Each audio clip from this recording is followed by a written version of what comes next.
Welcome to all viewers.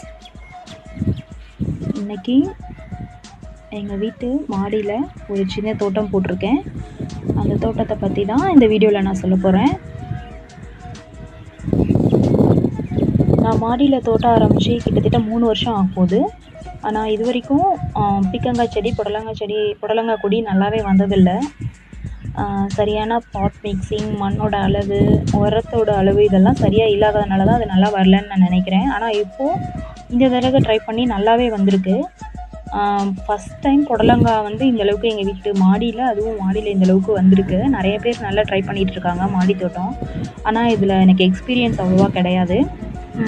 நான் ஒரு ஆர்வத்தில் ட்ரை பண்ணியிருக்கேன். ஆனால் அது இந்தளவுக்கு வந்தது எனக்கு கொஞ்சம் ஹாப்பியாக இருக்குது. ஸோ புடலங்காய் வந்து பார்த்தோன்னா, அதுக்கு கீழே அதோட நுனியில் ஒரு சின்ன கல் கட்டி விட்டால் அது நீளமாக நல்லா வரும் அப்படின்னு சொல்லுவாங்க. ஸோ அதுக்காக நாங்கள் ட்ரை பண்ணோம். ஃபஸ்ட்டு வளைஞ்சிருந்தது. இப்போது ஓரளவுக்கு நேராக கொஞ்சம் பெருசாகிடுச்சு கல் கட்டினதுக்கப்புறமா. அதுக்கப்புறம் இது வந்து கரெக்டான பாட் மிக்ஸு, பெரிய பாட்டில் மண் வந்து மாட்டோட எருவு, அப்புறம் சாதாரணமாக நம்மள்ட்ட இருக்க மண், கொஞ்சம் செம்மண் இருந்தது ஆல்ரெடி. ஸோ அதை எல்லாமே மிக்ஸ் பண்ணி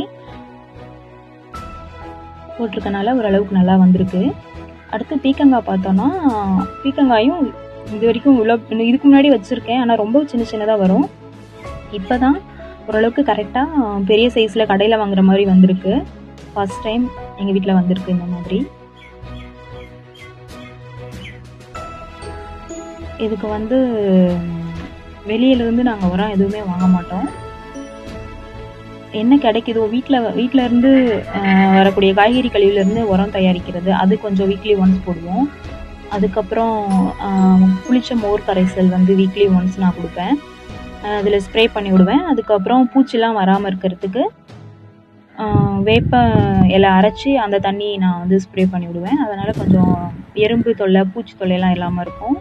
இது மிளகாய் செடி, ஆல்ரெடி நிறையா பறிச்சிட்டோம். மிளகாயும் நல்லா வந்துட்டுருக்கு.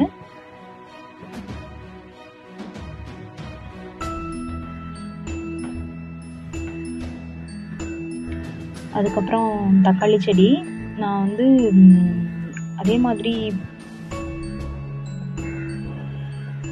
கடலை புண்ணாக்கு கரைசல் வந்து கரைச்சி நான் வீக்லி ஒன்ஸ் தக்காளி செடி, அப்புறம் சாம்பல் கரைசல் இதெல்லாம் நான் கொடுப்பேன் எல்லா செடிக்கும்.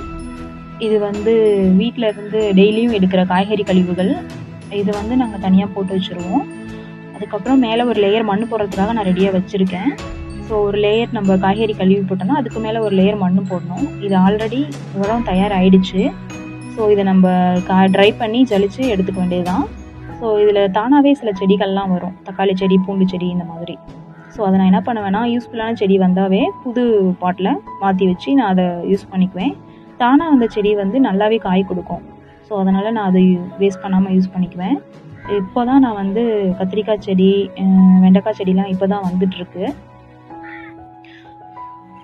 இது நல்லா காய்கள் வந்ததும் நான் உங்களுக்கு வீடியோ எடுத்து அனுப்புகிறேன். இது வந்து ஆல்ரெடி தயாரான உரம், காய்கறி கழிவுகள் உரம். இது கொஞ்சம் ட்ரை ஆகட்டும்னு போட்டிருக்கேன். இது நல்லா ட்ரை ஆனதும் ஜலிச்சுட்டு நல்லா உரம், மக்காத உரத்தெல்லாம் மறுபடியும் உர பக்கெட்லேயே போட்டுருவேன், உரம் தயாரிக்கிற பக்கெட்லேயே போட்டுருவேன். நல்லா மக்கின உரத்தெல்லாம் வந்து நான் செடிங்களுக்கு ஒவ்வொரு கைப்பிடி போடுவேன் எல்லா செடிக்கும். ஸோ இதுவே ஓரளவுக்கு எனக்கு காய்கறி வரும், நல்லா வருது இப்போதைக்கு. இந்த பாட்டோட கலரிங்கு, அதுக்கப்புறம் இந்த பந்தல் அரேஞ்ச்மெண்ட்டு, பந்தல் கட்டினது இதெல்லாமே என்னோடய ஹஸ்பண்ட் தான். ஃபஸ்ட்டு ட்ரை பண்ணும்போது என்னால் தனியாக எதுவுமே கட்ட முடியல. நான் இப்போது வந்து பந்தல் கட்டுறது, அப்புறம் இந்த பாட்லாம் கலரிங் பண்ணி நீட்டாக வைக்கிறது, இதெல்லாமே என்னோடய ஹஸ்பண்ட் வந்து எனக்கு ரொம்ப ஹெல்ப் பண்ணாங்க.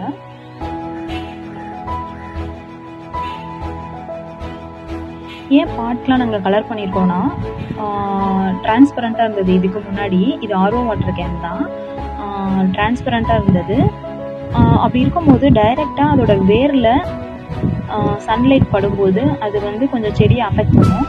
ஸோ டைரெக்ட் சன்லைட் படக்கூடாது அப்படிங்கிறதுக்காக நாங்கள் கலரிங் பண்ணிட்டோம். இது வந்து திருநீற்று பச்சிலைன்னு சொல்லுவாங்க. இதுலேருந்து தான் சப்ஜா சீட் எடுக்கிறாங்க. சப்ஜா சீட் உடம்புக்கு ரொம்ப குளிர்ச்சி கொடுக்கும். ரொம்பவே இப்போது நிறைய பேர் யூஸ் பண்ணிகிட்ருக்காங்க. அதுக்கப்புறம் இது மிளகாய் செடி இப்போ தான் வந்துட்டுருக்கு. பூ வச்சுருக்கு. இனிமேல் தான் காய் வரும்னு நினைக்கிறேன் மிளகாய்.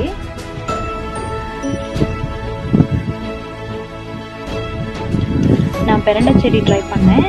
பெரண்டை செடி வச்சு வந்துட்டுருக்கு 2 இடத்துல. ஒரு இடத்துல வச்சு எங்கள் வீட்டில் ஒரு குட்டி வாண்டிருக்கான். அவன் வந்து பிச்சு போட்டான் கீழே. ஆனால் வந்து இன்னொரு இடத்துல செடி வச்சுருக்கேன், வந்துட்டுருக்கு.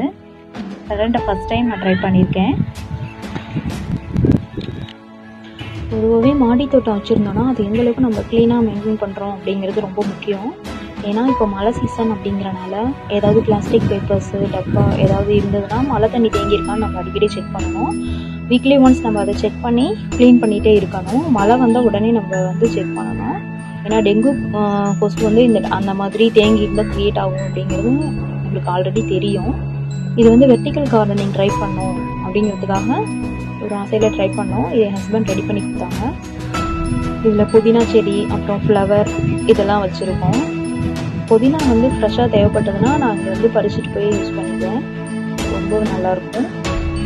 இது வீட்டிலேருந்து பறித்து யூஸ் பண்ணுறதுனால ரொம்ப திருப்தியாக இருக்கும்.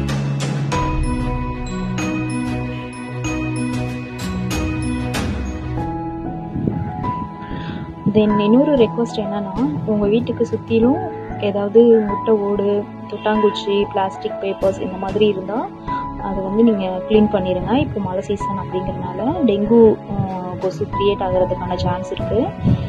அப்புறம் அம்மிக்கல் இதெல்லாமே நீங்கள் ஆல்ரெடி ஆட்லலாம் பார்த்துருப்பீங்க. இருந்தாலும் நான் உங்களுக்கு ரிமெம்பர் பண்ணுறதுக்காக சொல்கிறேன். அப்புறம் ஃப்ரிட்ஜுக்கு பின்னாடி இருக்கக்கூடிய அந்த லீக் ஆகிற அந்த பிளேஸ்லேயும் நீங்கள் வந்து ஸ்பாஞ்ச் வச்சு அதை க்ளீன் பண்ணிடுங்க. ஸோ அந்த மாதிரி நீங்கள் க்ளீன் பண்ணிட்டு கோகோனட் ஆயில் அதில் போட்டுருங்க. ஆல்ரெடி எங்களுக்கு வந்து சொன்னாங்க வீட்டுக்கு வந்து.